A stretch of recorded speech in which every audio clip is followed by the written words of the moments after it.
नमस्कार साथियों, कैसे हो। आशा करता हूँ कि आप सभी अपनी तैयारी में व्यस्त होंगे, अपनी पढ़ाई को लेकर सभी सीरियस होंगे और अपने लक्ष्यों को प्राप्त करने के लिए सभी उसी में प्रयासरत रहेंगे।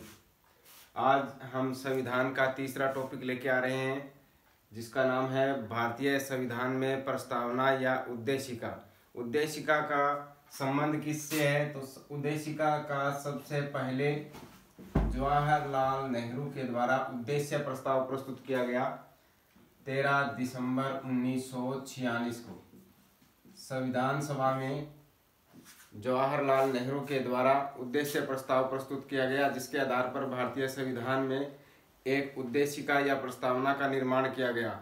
भारतीय संविधान में प्रस्तावना की अवधारणा का विचार जो है अमेरिका के संविधान से लिया गया है। अर्थात भारतीय संविधान की जो अवधारणा है, जो प्रारूप है हम लोग, वह प्रारूप अमेरिका के संविधान से लिया गया है। दूसरा है हमारे प्रस्तावना की जो भाषा है, अर्थात हमारे प्रस्तावना में जो शब्द इस्तेमाल किए गए हैं उसकी जो भाषा है वो भाषा ऑस्ट्रेलिया के संविधान से ली गई है। अर्थात ऑस्ट्रेलिया का जो संविधान है उससे हमारी प्रस्तावना की भाषा का चुनाव किया गया है।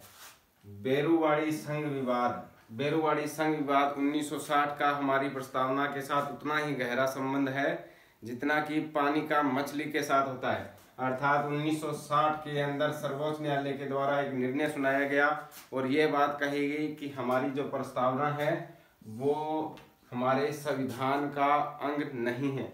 अर्थात भारतीय संविधान का अंग नहीं माना गया था सर्वोच्च न्यायालय के द्वारा, और उसके द्वारा ये निर्णय सुनाया गया कि इसमें संशोधन नहीं किया जा सकता। अर्थात प्रस्तावना जो है भारतीय संविधान का अंग नहीं माना गया और इसमें कोई संशोधन नहीं किया जा सकता।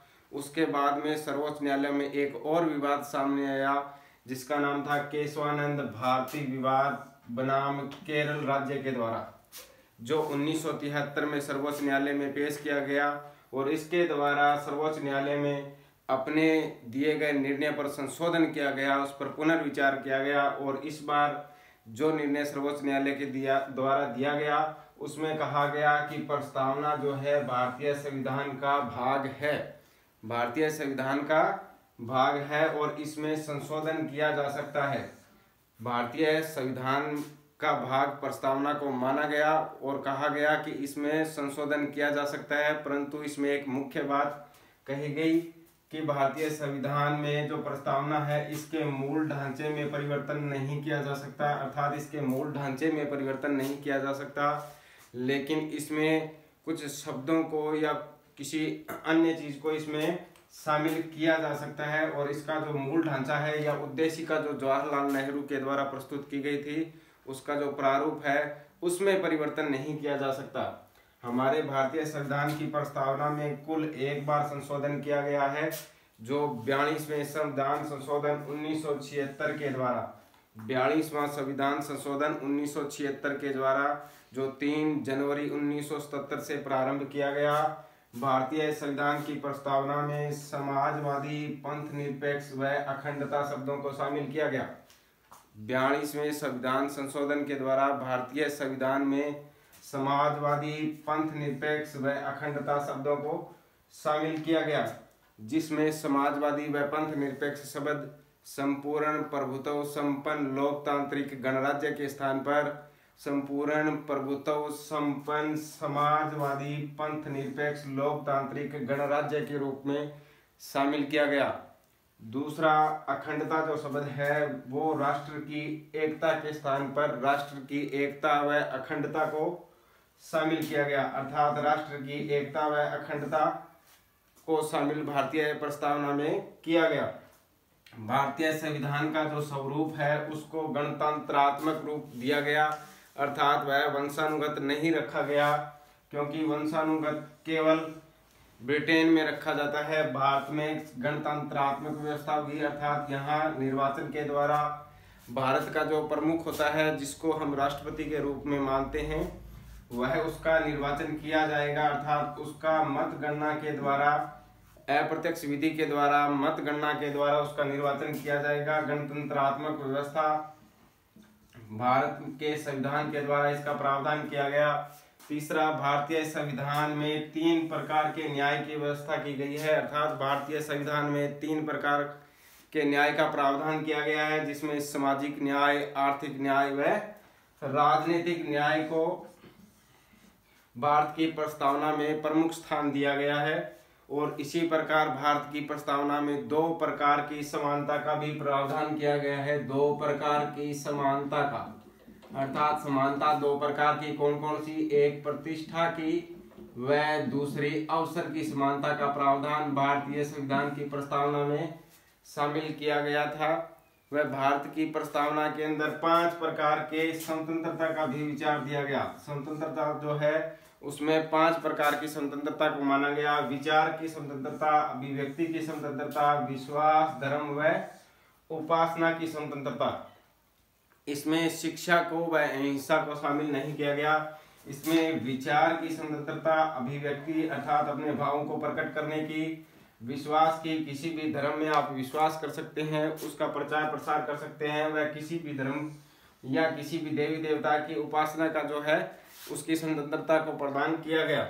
और भारतीय प्रस्तावना में कुछ तथ्य भी रखे गए या कुछ कथनों को भी भारतीय प्रस्तावना के बारे में कहा गया।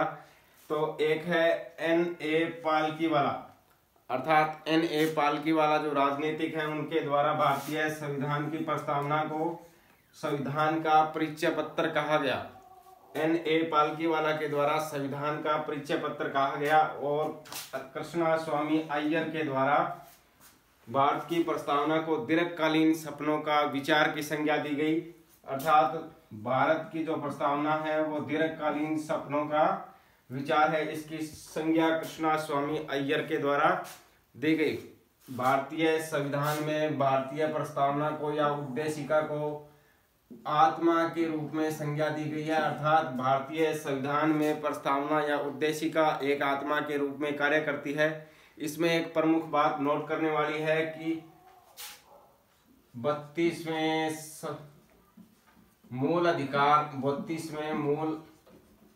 अधिकार को डॉक्टर अंबेडकर के द्वारा मूल अधिकारों की आत्मा कहा गया है, अर्थात अनुच्छेद 32 में संवैधानिक उपचारों के अधिकार को डॉक्टर भीमराव अंबेडकर के द्वारा संविधान की आत्मा कहा गया है। लेकिन भारतीय प्रस्तावना को भारतीय संविधान में आत्मा के रूप में इसकी संज्ञा दी गई है, अर्थात उद्देशिका जो है जवाहरलाल नेहरू के द्वारा जो प्रस्तुत की गई थी उसको भारतीय संविधान की आत्मा माना गया है, या उसका जीवन जो है भारतीय संविधान की उद्देशिका या प्रस्तावना से ही प्रारंभ होता है। भारतीय प्रस्तावना जो है गणतंत्रात्मक व्यवस्था का प्रारंभ करती है, जिसमें किसी भी मत के द्वारा या निर्वाचन के द्वारा यहाँ निर्वाचन किया जाता है।